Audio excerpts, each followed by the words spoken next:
For the last three parts here, let's go back to the text again. So if we start here, aber warum? Aber warum sind Sonntage in Deutschland so? Es hat eine alte Tradition. Lange war Sonntag der einzige Tag der Woche, an dem man frei hatte. Bis vor 10 Jahren hatte man auch noch samstags Schule. Außerdem sind Sonntage Kirchentage. Es dürfen zum Beispiel in Bayern sonntags die Geschäfte nicht oder nur mit besonderer Erlaubnis öffnen und der öffentliche Transport fahrt weniger oft, denn dieser Tag ist Ruhetag.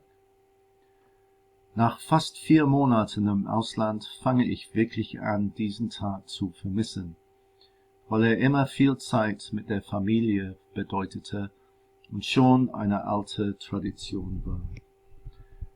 Aber leider muss man auch sagen, dass diese Tradition nun geändert wird. In einigen Gebieten kann man auch sonntags einkaufen gehen und jeder macht sein eigenes Ding. Aber hoffentlich wird sich diese Tradition in Bayern noch etwas halten.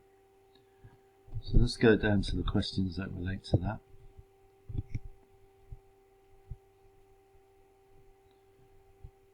So what changes are taking place to this old tradition? In some areas of Germany, one can now go shopping on Sundays, and instead of it being a day for families, everybody just does their own thing.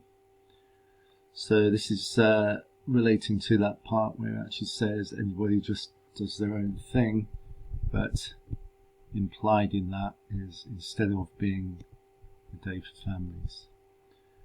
So what hope does Leonie express? And she hopes that this tradition will continue to be upheld, at least in Bavaria. Do you share the hope she expresses? Explain your answer. I do hope so. This was an established tradition when she was a child, so it's important for her to hold on to that. So here I'm talking about what she says personally. She's obviously a family-oriented person, so it'd be a shame if her children do not grow up with the tradition of spending quality time with family on Sundays. And you could add other opinions as long as they relate to the text.